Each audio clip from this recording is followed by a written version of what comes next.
Today's video topic is congenital emphysema, what you should know. This is a rare respiratory condition usually diagnosed in newborns and infants.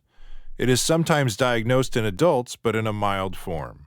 Congenital lobar emphysema is totally different from emphysema and is an acquired condition associated with smoking. The two conditions, however, affect the lungs. Congenital lobar emphysema causes a malformation of the lungs and may present itself in different ways. For example, it can cause a defect in the bronchial cartilage, resulting in obstruction or collapse in the airway. It also reduces the amount of bronchial cartilage in the lung. Babies born with congenital lobar emphysema can breathe in air but cannot breathe out, causing the lobes of the lung to overinflate. Forms of congenital lobar emphysema. There are two forms, hypoalveolar and polyalveolar. In hypoalveolar, the lungs contain fewer alveoli than is typical. In polyalveolar, the lungs contain more alveoli than is typical. Causes.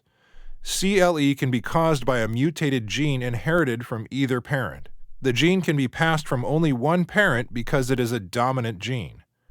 Those with this gene mutation have a 50% chance of passing it down to their offspring with each pregnancy. This condition is more common in boys than girls. However, the gene is autosomal, meaning they are located on a non-sex chromosome and can be passed on to a child of any gender. Symptoms. The symptoms are usually severe and sometimes mistaken for pneumonia.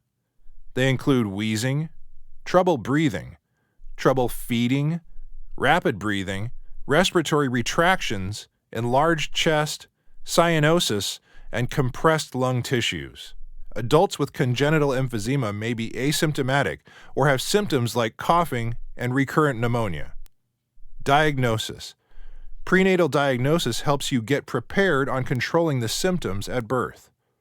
About a third of babies with this condition are diagnosed after birth when the symptoms emerge. Adults with this condition usually discover that they have it while carrying out a test for something else.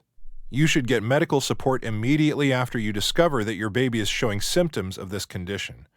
To confirm if your child has this condition or another disease, a chest X-ray, magnetic resonance imaging, or computer-assisted tomography scan will be carried out. An infant pulmonary function test may also be done to measure the child's breathing and the amount of air in the lungs. Treatments. The severity of the symptom will determine the type of treatment to be given. If the congenital emphysema is mild or moderate, conservative treatments may be enough to reduce the symptoms. However, if it is severe, surgical removal of part of the lung or the entire lung is required.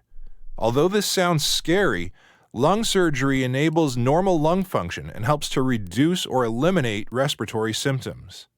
As your child grows, there will be a rapid compensatory growth of the lung. This results in normal or near normal lung size in most children who have had lung surgery as babies. No matter the treatment your child gets, ongoing monitoring will be required to avoid complications. Thank you for watching our video. Please do not forget to like and share the video. Also, please subscribe to the channel to stay updated on our latest videos.